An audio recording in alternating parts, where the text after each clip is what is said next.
It was a late night, and I was sitting in front of my laptop, mindlessly scrolling through the internet. I had nothing better to do, just killing time before bed. Just browsing, as you do. I wasn't even looking for anything specific, just following random links, diving into forums, and stumbling across strange corners of the web. Then, I found it. A link titled, "Hitman for Hire, Anonymity Guaranteed." At first I thought it was one of those scam ads, the kind promising you quick cash or some other shady deal. But something about it felt different. There was something so believable about the site. Maybe it was the clean design or how everything looked so professional. There were testimonials from people claiming they'd hired this service, and supposedly it was discreet. Too discreet. I figured, what the hell? I clicked on it, the page loaded, and my eyes skimmed over the fine print. It was filled with promises, anonymous services, secure payments, and the ability to get anything done for the right price. I laughed at myself, thinking I was being paranoid, but as I scrolled further, I noticed a section about custom requests. I clicked on it, half curious, half disgusted. That's when I saw the message, "What's your target?" I froze for a moment. There was no way I was going to fill out this form. It had to be some kind of scam. But before I could click away, another message popped up in the chat window. "Please provide details of the target. Name, location, photo if possible." I stared at the screen. The hairs on the back of my neck stood up. I had no idea what to think, but it felt too real, too immediate. Was I really looking at a service that could actually do something like that? I didn't know. I just knew I needed to get out of that page. I closed the tab quickly, but the feeling of unease lingered. I tried to shake it off, but my mind kept coming back to the words on the screen. Name, location, photo. Days passed. I kept myself busy, trying not to think about it, until one morning I checked my email. And there it was, an email from an address I didn't recognize, with just a single attachment. I opened it, and my blood ran cold. It was a photo of my front door. It was taken from across the street, just like the one on the website. I didn't recognize the sender, but the photo was clear. It was my house, my door, my street. I felt the world tilt beneath me. Who was watching me? How did they get that picture? After seeing that photo, my mind went into overdrive. I couldn't focus, couldn't sleep. Every time I looked out my window, I felt like someone was watching me, but when I checked the street, there was no one there. My hands trembled every time I opened my laptop, half expecting to see another email, another picture, or worse, something worse. A few nights later, I was lying in bed, staring at the ceiling. It was past midnight, and the silence in the house was suffocating. The kind of silence that feels like something is just about to break it. That's when my phone buzzed. I grabbed it quickly, hoping it was a text from a friend or something normal, but it wasn't. It was an email. From the same strange address. The subject line was short. "Do you want the job done?" I clicked it without thinking. Inside, the message was simple. "We have everything we need. You just need to tell us if you want it done. Be quick." I stared at the screen for what felt like an eternity. What did they mean by everything we need? I thought back to the photo. It was clear they had access to my life, my home, my routine. But I didn't know what they wanted, and I didn't want to find out. I sat there paralyzed. What could I even say? How did I even respond to something like that? My phone buzzed again. This time it was a text from an unknown number. "Don't ignore us. You have until midnight. You know where we are." The room seemed to close in on me. How could they know where I was? Who the hell were these people? I felt a panic rising, that crushing sensation that only comes when you're trapped in a nightmare and can't wake up. I tried to call the police, but the number wouldn't go through. The signal on my phone was dead. I checked my router. Everything seemed fine, but the connection was dead. No internet, no way to check anything. I felt isolated, like someone had just closed the door on the world, trapping me inside with whatever this was. The worst part, it wasn't just the photo anymore. It wasn't just a game. It felt too real. The walls around me felt like they were closing in, suffocating me. I wasn't safe anymore. But who was the real threat? The people on the other end of the screen, or was it someone closer than I realized? I barely slept that night. I couldn't. I kept checking the locks on my doors and windows, but no matter how many times I did, it felt like I was never safe. The minutes dragged on, each one heavier than the last. I couldn't stop thinking about that text, "You know where we are," but I had no idea where they were. I hadn't seen anyone outside, and the street remained silent. Was it a prank? Was someone trying to mess with me? It didn't feel like a prank anymore. It felt like I was in over my head, tangled in something I couldn't get out of. The next day, I went through the email again. I couldn't get that one line out of my head. "You just need to tell us if you want it done." I didn't know who these people were or what they wanted, but I felt like I was running out of time. If they could get that close to me, what would happen next? Around noon, there was a knock on my door. I froze. I hadn't been expecting anyone. I cautiously peered through the peephole, but I didn't see anyone. Just the empty porch. I opened the door slowly, and on the doorstep, there was an envelope. It had no name, no return address, just a plain, unmarked envelope. My heart skipped a beat as I picked it up. Inside was a single piece of paper with one line written on it. "It's too late.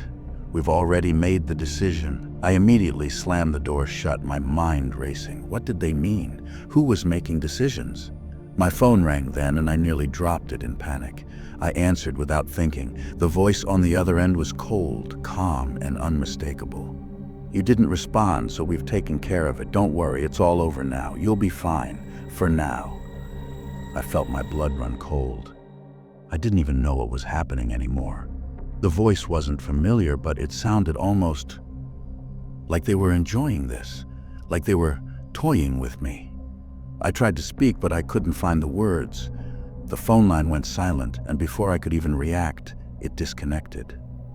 I grabbed my things and left. I don't know why, but I couldn't stay there any longer. I ended up crashing at a friend's place, trying to make sense of everything that had happened. But no matter where I went, I couldn't shake the feeling that they were still out there, watching, waiting. I haven't heard from them since. No more emails, no more texts. But I still get the occasional feeling that someone is standing outside my door, watching through my window. And every time I look out, I see nothing, just the empty street. But I know they're still out there, somewhere. I was just browsing the internet like I always do, no real destination, just killing time. It was a lazy evening, and I didn't have much to do other than check emails, scroll through social media, and occasionally click on random links. That's when I stumbled upon it. A dark website, one of those places you always hear about but never dare to visit. It looked shady, like something out of a horror story. Tons of ads for personal items, some you couldn't quite put your finger on. I almost clicked away, but something caught my eye, a section titled Private Recordings. I remember thinking, that doesn't sound right, this has to be illegal. But curiosity got the better of me. I clicked on it. The page loaded slowly, flickering as though it wasn't quite supposed to be seen. And then, there it was. A list of links to various private streams. Most were just black screens, but one of the links had a thumbnail that froze me in place. It was a live feed from a bedroom. My bedroom. I almost laughed at first, thinking it was some kind of sick joke. I even told myself I was imagining it. But as I leaned in closer to the screen, I recognized the room. The bed, the curtains, the desk, the stack of books on the nightstand. It was my room. I couldn't breathe. I stared at the screen, my heart pounding in my chest. How could this be? How was it live? I hadn't shared this footage with anyone. I checked my own webcam a dozen times. Hadn't used it in ages. I wasn't even that paranoid about my laptop's security. Yet here it was, an active, real-time stream of my most private space. The stream had been running for weeks. The footage showed me working at my desk, lying in bed, pacing the room at night. It was a disturbing reminder that someone had been watching me, silently, without my knowledge. And worse, their access had been so seamless, so undetectable, there was no way in hell I had clicked on any suspicious links. This wasn't just an accident. I rushed to my laptop's settings, my hands shaking as I disabled the camera and checked every possible security measure I could think of. But no matter what I did, the image of that live stream haunted me. Who was behind it?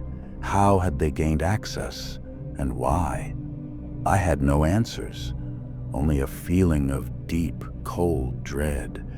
The next few days were a blur. I couldn't focus on anything. My mind kept going back to that stream. It was the only thing I could think about. I double-checked everything. My camera, my microphone, my Wi-Fi router, even the apps I had running. But nothing seemed to be out of place.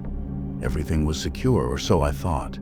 I started to notice small things that didn't quite add up, like the fact that my phone would occasionally buzz, but when I checked it, there was no message. Or how I'd find my front door slightly ajar when I was sure I had locked it. But nothing major, just enough to keep me on edge. Then, late one night, the strangest thing happened. I was sitting in my living room scrolling through my phone when I heard a soft knock on the door. Just one. Light, like someone was testing to see if anyone was home. I froze.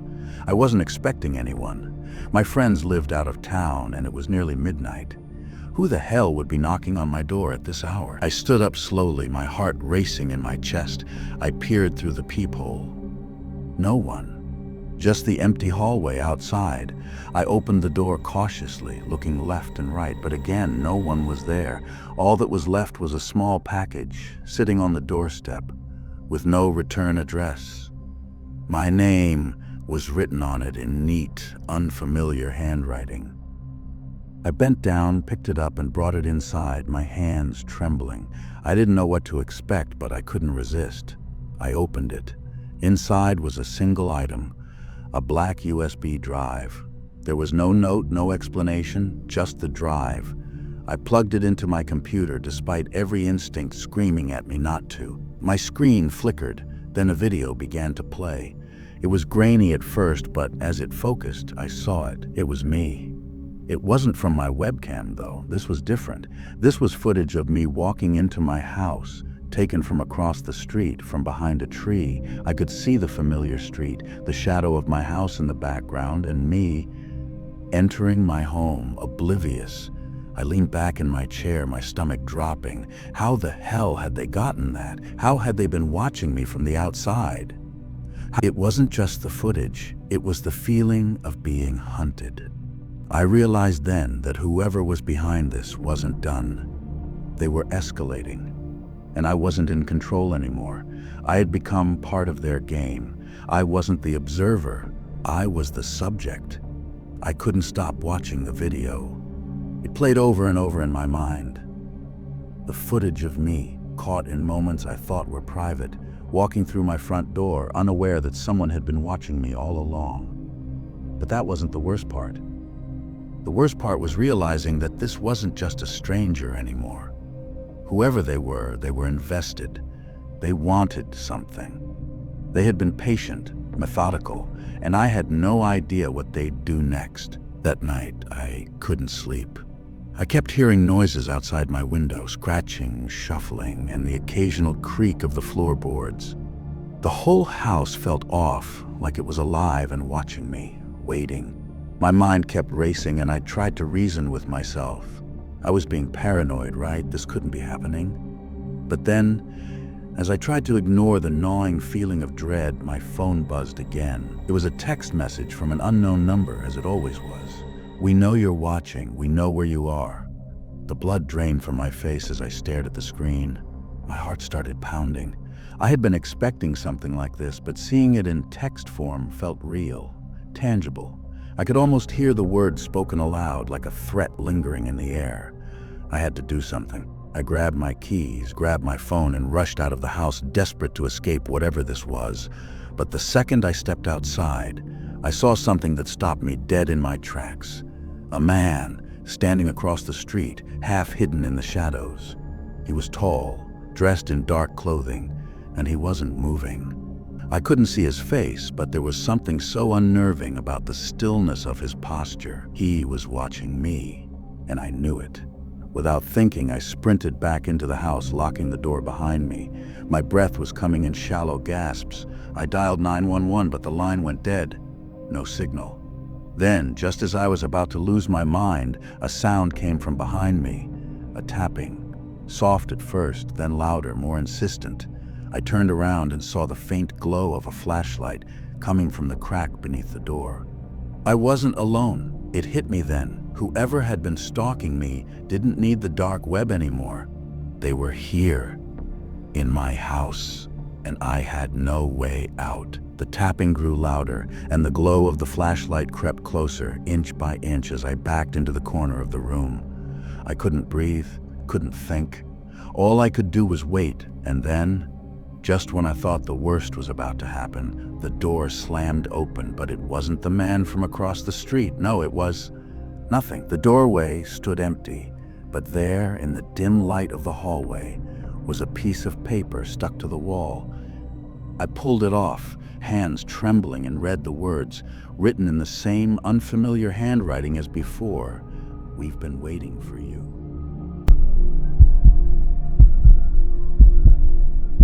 It all started when I stumbled across a post in an obscure corner of the dark web, a place I'd only dared to explore after too many nights of idle curiosity.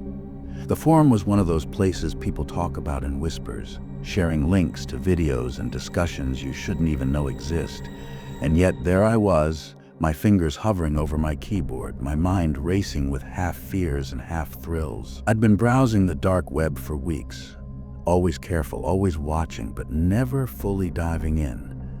That day, the post caught my eye. A cryptic title, "Murder for Sale. Watch the final act live." I thought it was a joke at first, some kind of sick, viral stunt. The description seemed like something from a horror movie. Pay with Bitcoin, watch a life end in real time, limited access. The words were cold, detached. No emotion, just business. I hesitated. It didn't feel right, but my curiosity gnawed at me. I had to know what it was about. I clicked the link and a chilling prompt appeared. Submit Bitcoin to access the stream. I didn't know why I did it. Maybe it was the thrill, or maybe it was the fear of missing out on some secret that no one else knew. Either way, I transferred the amount requested. The digital transaction was immediate, my heart pounding in my chest as the page refreshed. And then, there it was, a live stream. But it wasn't the usual garbage. This was different. The video was high definition, too clear for my comfort. The camera angle showed a dimly lit room, a chair in the center, and a figure slumped in it. The victim was motionless, bound, their face obscured by shadows. In the background, the faint murmur of muffled voices. The chat box was filled with messages. Is this real? Can we really watch this?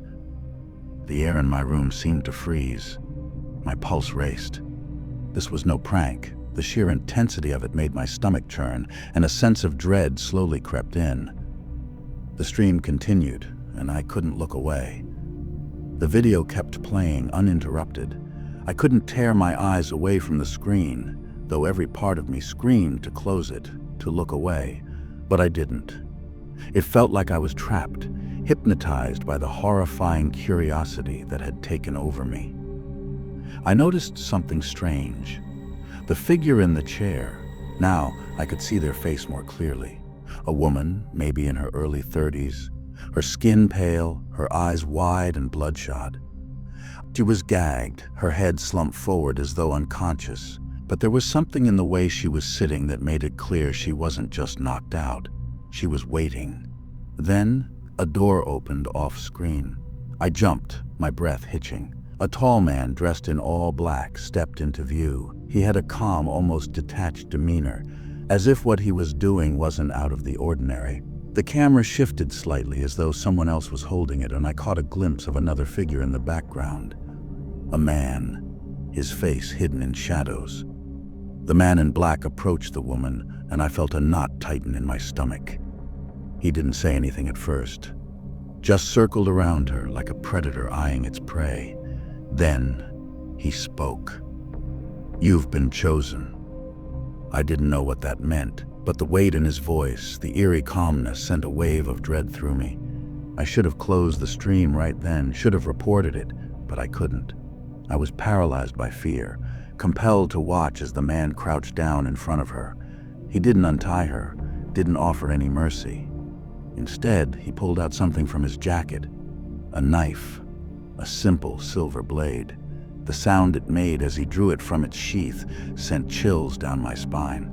It felt so real, like I could hear it in my bones. The chat box was on fire now, filled with frantic messages. "Oh my God, is this really happening?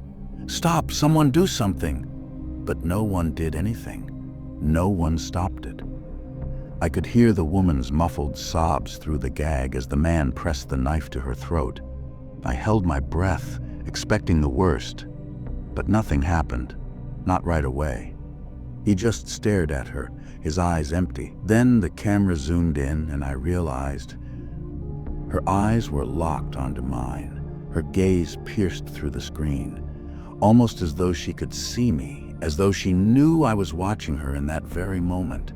I froze, feeling a cold sweat break out across my forehead. I couldn't look away. The weight of her gaze was unbearable, like a silent scream begging for help. The man stood up, stepped back. The silence between them felt like an eternity. And then the words appeared on the screen. "Your payment has been received. You have no idea what you've just witnessed." I recoiled, my heart hammering in my chest. I quickly closed the window, my hands shaking so violently that it took several tries to shut down my laptop. But the images of that woman, of her eyes staring at me, wouldn't leave. They stayed with me, burned into my mind, more real than anything I'd ever seen. I tried to shake it off. The video, the woman's eyes, her silent plea. It haunted me. I kept telling myself it was just a sick show, something staged to get a rise out of people like me. But deep down, I knew it wasn't. It couldn't have been. The realism was too much. I kept seeing her face when I closed my eyes, hearing her muffled sobs in my head. The chilling thought that I might have been complicit in something I couldn't even begin to understand gnawed at me. I couldn't sleep that night. I kept pacing, replaying every detail of what I had seen. The dark room, the knife, her eyes. They wouldn't stop staring at me. It felt like she was still there, watching, waiting for something. And then the next day I got a message. It wasn't from a number I recognized, but the message was clear. The words too familiar. "You've seen too much. Now it's your turn." I froze. The air seemed to thicken, pressing in on me. My mind raced, but my body refused to move. I could feel my heart pounding in my throat. How could they know? How did they know who I was? I looked around my apartment, suddenly feeling very small, very vulnerable. The message didn't stop there. A link followed. "Your location is being tracked. The next one is close." I couldn't breathe. I scrambled to check the link. The page was a live map, my location blinking on it in real time. But it wasn't just me, there were other pins scattered across the map. Every one of them was moving, people, but I didn't know them. I didn't recognize a single name, and yet the pins kept getting closer. To me, I was about to call the cops, but then the strangest thing happened. My doorbell rang. It echoed through my empty apartment like a gunshot. I looked through the peephole. Nothing. I pulled the door open slowly, and there, sitting on my doorstep, was a small, nondescript package. No return address, nothing. Just the same eerie silence that had filled my apartment for the last few hours. I brought it inside, my hands shaking uncontrollably. I had to know what was inside, who had sent it. I opened it piece by piece. Inside was a single photograph, It was of me, but that wasn't what made my blood run cold. It was the background. It was the same dark room, the one I had seen in the stream, the same chair, the same shadows. But this time, I was the one in the chair, bound and gagged, staring into the camera, my eyes wide with terror. And then, at the bottom of the photo was a message written in bold red letters: "We know where you live." The floor beneath me seemed to fall away. I couldn't think. I couldn't breathe. I was no longer safe. No matter how far I ran, no matter how hard I tried to forget, they were always going to be watching. And now, it was my turn.